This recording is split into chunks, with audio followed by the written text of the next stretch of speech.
Hi, Preeti. Thank you so much for joining us for episode 6 of the When It Matters podcast. It's so lovely to have you on the pod, and thank you so much for joining us. Thank you so much, Elle, for inviting me.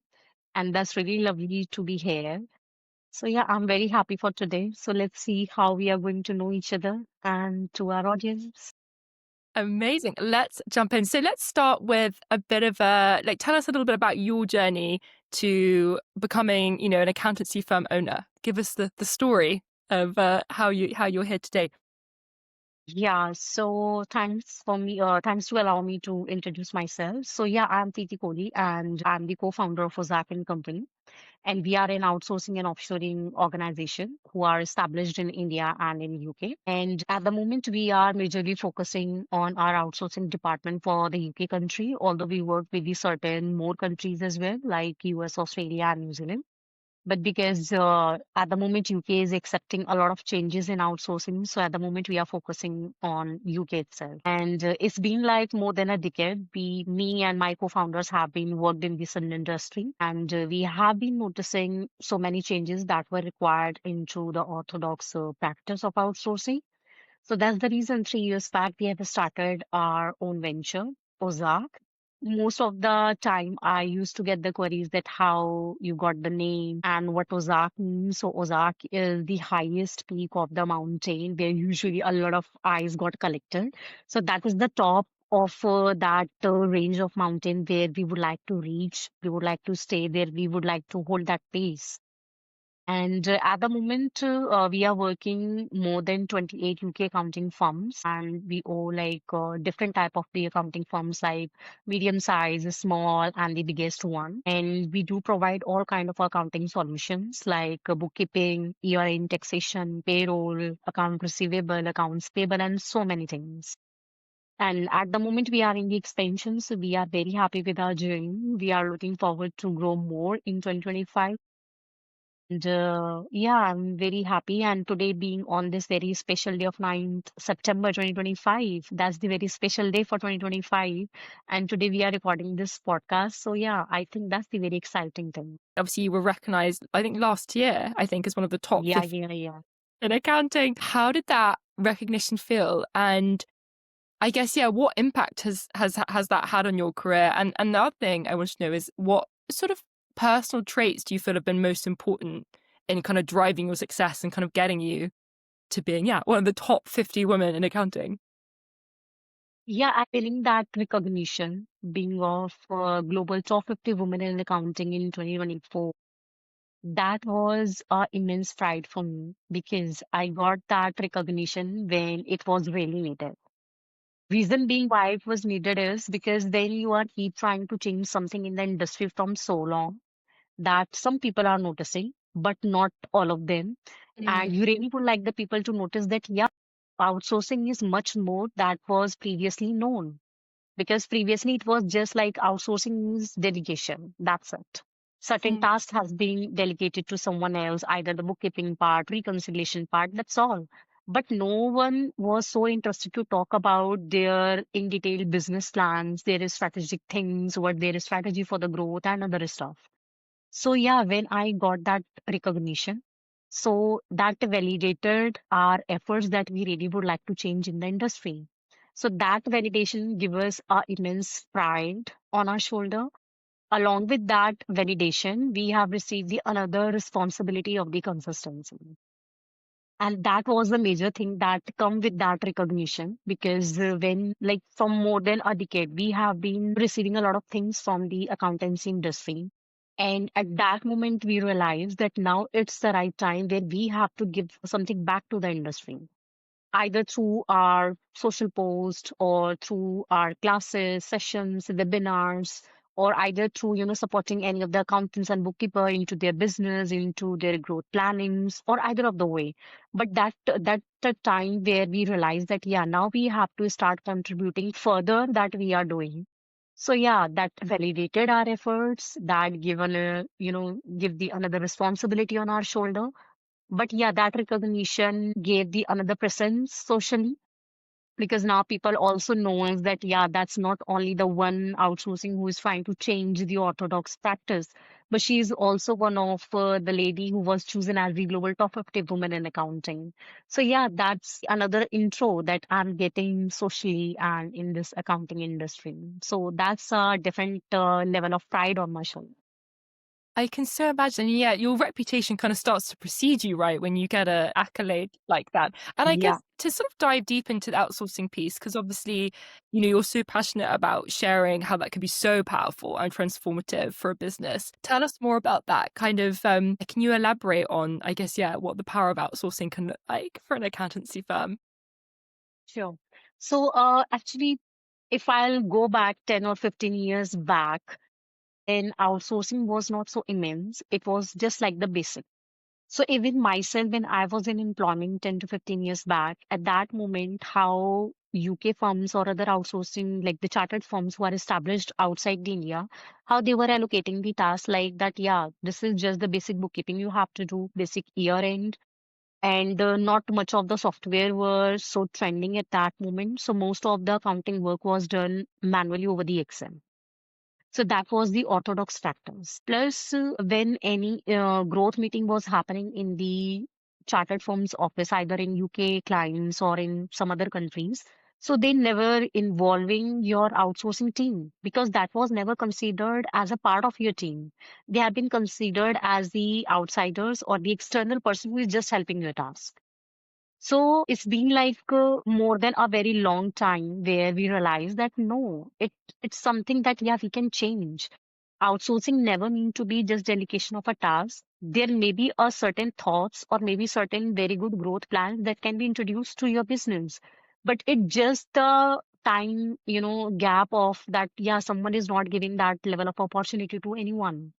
So even myself, when I was in employment, I was just, blindly following whatever the instruction has been passed on by the chartered firms. So that was the stuck with us that no, this is not something that we are being built. We were just, looking as the being counter in the accountancy field. But now that definition that we really want to change, and that's the reason we started Ozark, where we have totally changed that we are not just these outsourcing partner. We are your strategic partner where we are going to sit with you. We will give a complete overview for your business, a 360-degree overview for your business, where we are going to see that where you are lacking, how many type of a clients you are having, how you can grow, what different type of a resource you must be looking for different processes, and so many things. So from there, people started know that yeah, outsourcing is beyond, way beyond that we usually think about it. So yeah, that outsourcing, that orthodox practice that usually, most of the firms were practicing previously, now they are trying to change it. And it usually happens that when someone come and say to a UK firm that, yeah, here is another outsourcing firm, please have an introduction. So most of the people think like that, oh yeah, another outsourcing must be doing the same type of a things. So yeah, no one is going to be more interested to talk to you that what different you are trying to do. But when people introduce us, they sit in the meeting, they see that how we are working, what different things we are providing to our clients and to their business, and they are finding that yeah, this is the strategical change that we were looking into our business. We are getting time for the marketing and for the some other stuff. So from there people are getting know us that okay, this is what exact different thing that Ozark is doing in the industry that was never previously meant to be and never offered. So we are trying to still building it up. We are still trying to, refreshing it day by day, whatever the best and new things we can introduce into it. And we are very happy that when we introduce such kind of a things to our clients or anyone in our discovery call, people appreciate it. Because usually we get the comment that, yeah, this was never been seen in the outsourcing companies. No one was talking about that. Yeah, we are happy to manage your practice management software. No one was talking about that. But yeah, we do that. So we manage their practice management software, their internal team, their internal deadlines, their external deadline. We deal with the other stuff as well.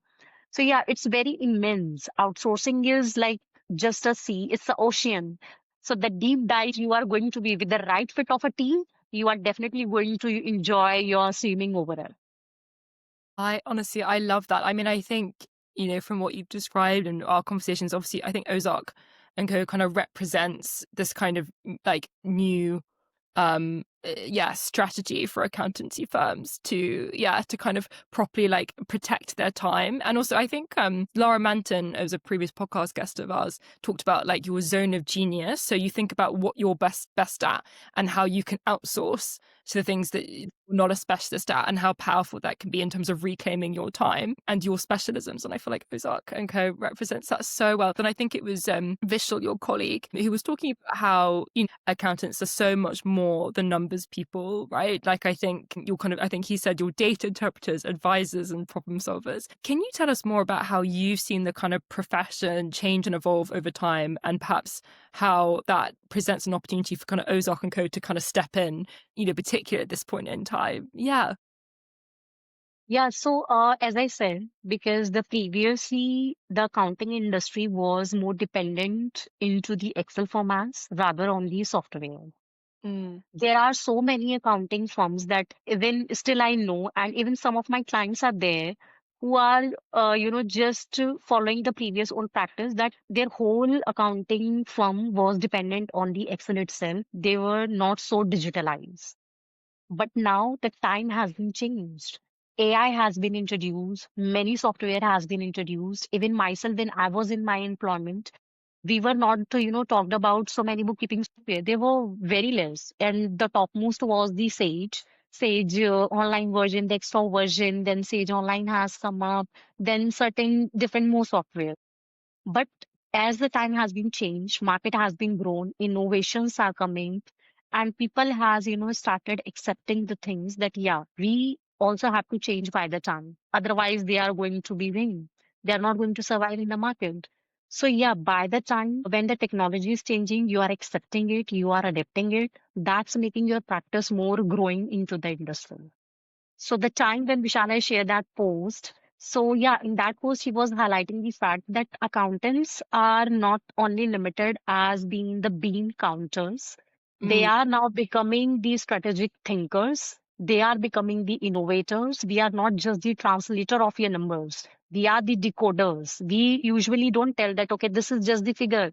But what that figure usually represent the number, what is the exact financial position that those numbers are telling, that is what the accountants are doing nowadays. And there are many softwares now in the market like Zero, QuickBook, Free Agent, QuickFile, and so many. So yeah, all of those softwares we adapt in Ozark.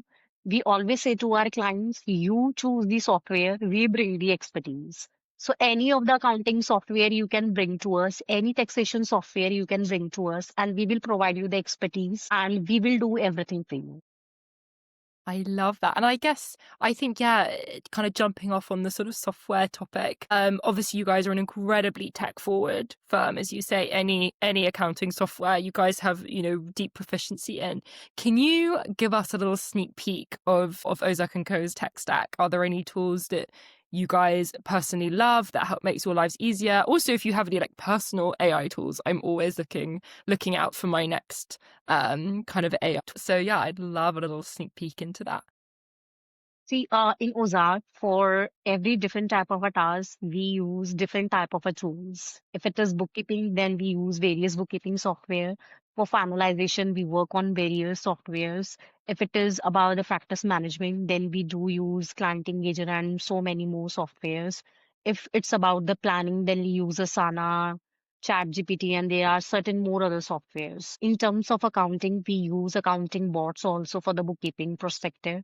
So there are many things that are now become adaptable, and Ozark is also using it, and we are making aware to our clients and our current resources and the upcoming ones too. We do provide trainings over there because by the time everyone has to upgrade their skills, and for that we do provide the trainings.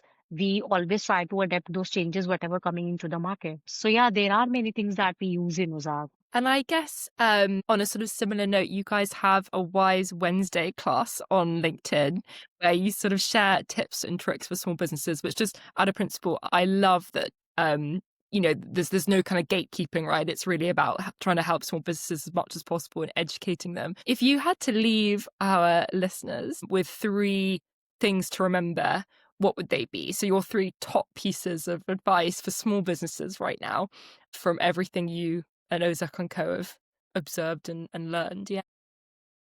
So those top, I think there are many though, but yeah, because you asked for the top three. So I think the first one is the adaptability. Adaptability for everything. The acceptance is must required, whether the thing is wrong or right, you must be accepted.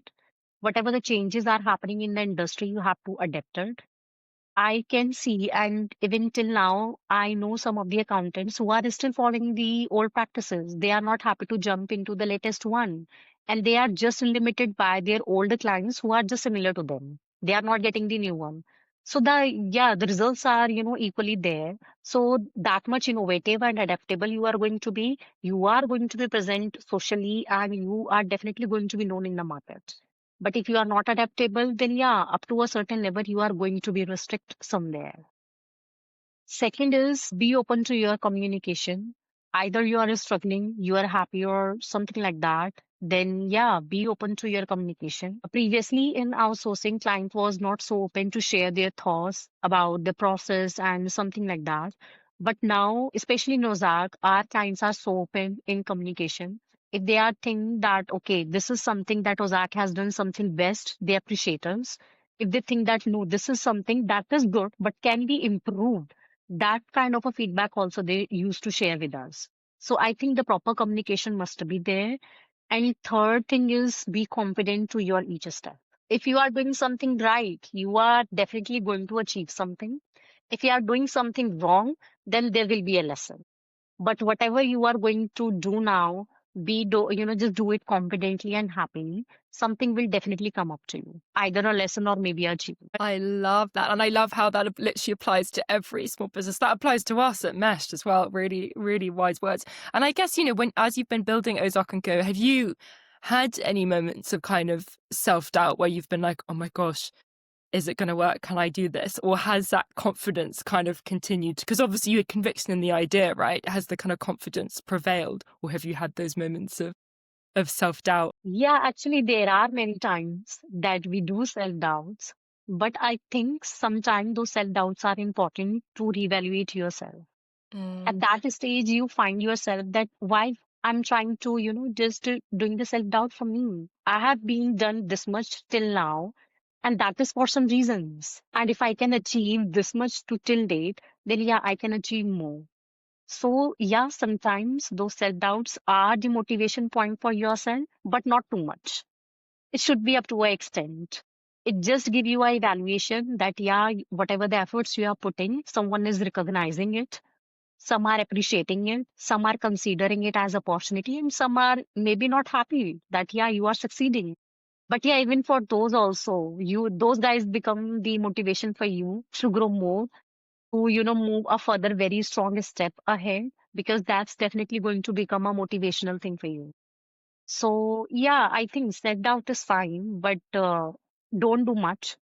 Take something positive from it, and yeah, keep onboarding, keep achieving, keep following, and whatever you are taking this step, be confident to that. Excellent advice and really wise words. And I guess sort of similar to that, you did an amazing post on LinkedIn recently that I'll link somewhere near the pod so people can read it, about all of the Okay. lessons sort of you've Mm. learned whilst building your business, which I found so helpful. I actually shared it with our team at Mesh. Do you want to maybe kind of share again sort of a couple of key ones here that again I think could be helpful for listeners to kind of get some insight into? Yeah. I think it's going to be almost the similar, but yeah, from my journey itself. So the first thing that I usually convey to all of the person, not only the entrepreneurs, but every individual, that you have to do everything alone at initial stage. You have to take your step alone, because till then you are not going to take a step ahead. People are not going to know you. No one is going to come up with you. If you are thinking that no, there will be a team already created by God, or there may be a well established kingdom for me that I'm going to achieve, so that's not going to happen. If you really would like to achieve something, you have to move forward. You have to take your own step. You have to do everything alone. And then people started recognizing you, and from there people come with you. Then they put a collective efforts to whatever the things that you would like to change in the industry, and same thing happening in Ozark. the time we realize that, okay, this is something that we really would like to change. So if at that moment we were go to somewhere and tell to the people that, okay, this is the change that we are looking to, do in the industry, no one is going to appreciate that. But the time we have started doing it, people, practice it, people taste it. And when people know that, okay, yeah, this is the real different thing that Ozark is doing in the market, then people come up, and now we used to get so many collaboration opportunities too. So yeah, because people are recognizing it. So not either by today or maybe the later, but things are definitely going to be recognized. So be consistent to it.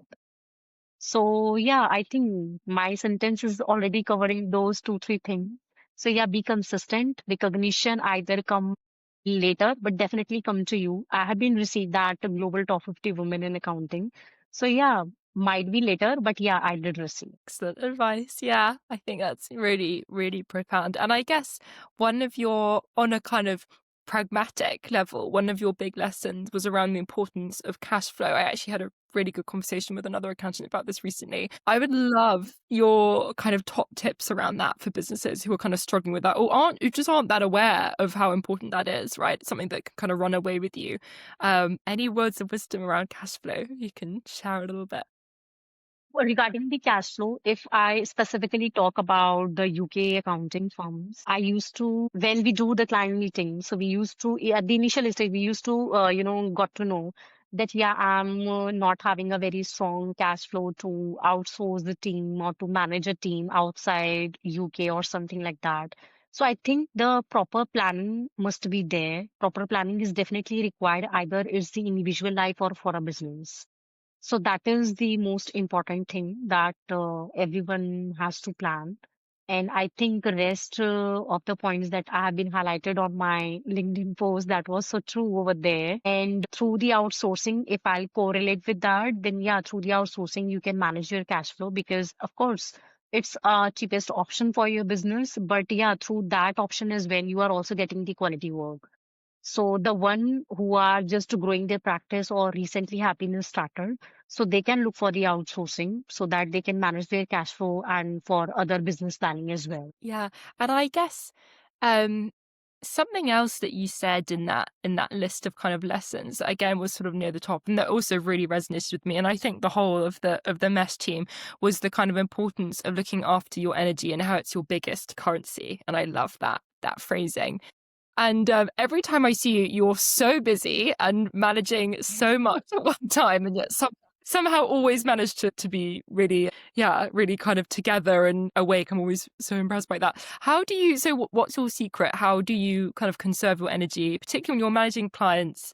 Obviously, you've got your UK base and your India base. You're kind of managing international teams. How do you, yeah, conserve your energy and So my first energy point is, of course, my team, because those guys are the real motivation. Because the time when you see your team that they are equally devoting the efforts, they are equally contributing to your growth, to your goals, that energize you a lot than anything else can do, even an energized drink as well. So because those happy faces, those hard work, those smart work is something that to keep you motivating. That yeah, whatever the new thing that you would like to bring to the industry, and if you are having a right fit of team with you, so yeah, what else can be stop you? So yeah, just to grow further, think new, whatever the changes you would like to bring and whatever the innovation you would like to bring, involve your team. Let them know that, okay, this is the next plan that we are going to work on. And if they, properly understood that plan, and if these guys want to contribute something to your goals and to your plans, adapt it. Try those because, of course, in my whole lifetime, I may not get certain those all of those best ideas, but maybe someone else. So yeah, why not collectively work? And these team members are the real motivation. Plus that energy that why it's been, keep saving inside me is because I'm having really good two co-founders who always keep motivating me that, yeah, if something going to be, wrongly happen, that's fine. We'll be having a great lesson. And yeah, if something is going to be great, then definitely we are keep achieving. So yeah, let's move forward, keep moving forward. And yeah, definitely we are going to be there where we would like to be in near future. So yeah, in that way, we are just keep growing. Yeah, I think co-founders so important. How did you meet your co-founders? Well, I don't think I've Yeah, we heard the are very good story. friends actually. We are more than 15 years friends, and we both were like we are into different fields previously in the accountancy, but someone into the different type of accounting department. I was into different one, and then collectively we decide that okay, in my type of accountancy, this is the struggle point, and someone be like, yeah, it is similar kind of that stuff. Then we onboarded. My career has been started directly from the foreign accounting. So, and it was specifically from the UK itself. That's the reason I love the UK most because my most and the entire experience is from the UK, but my other co-founders are having experience from the other different countries and from the various countries actually.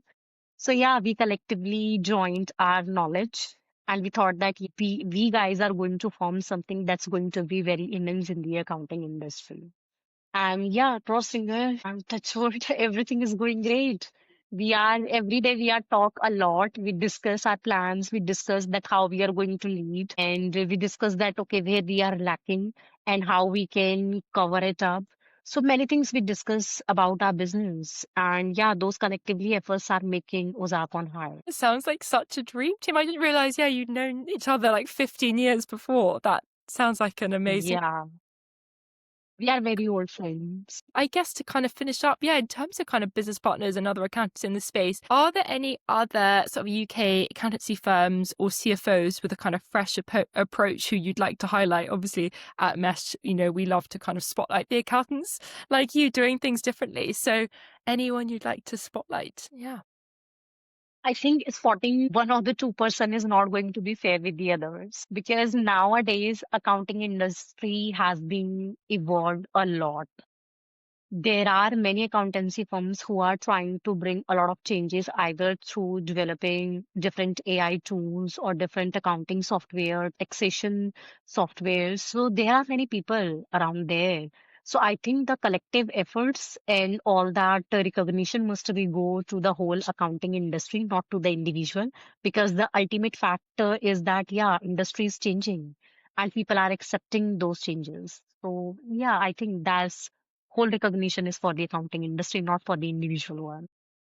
That's such a good answer. I love that as an answer. And I agree. I think doing this podcast has kind of shown me that the amazing progress that is being made in what was once such an archaic industry. And well, Preeti, thank you so much. Such a pleasure to have you on the pod. I will, yeah, link that wonderful LinkedIn post you did somewhere in YouTube and Spotify, somewhere where people can see it. And yeah, hopefully have you on the pod again very soon. Thank you so much. Yeah, thank you so much El, for having me there. And it was really nice talking to you. So I really enjoyed this podcast as well. Thank you.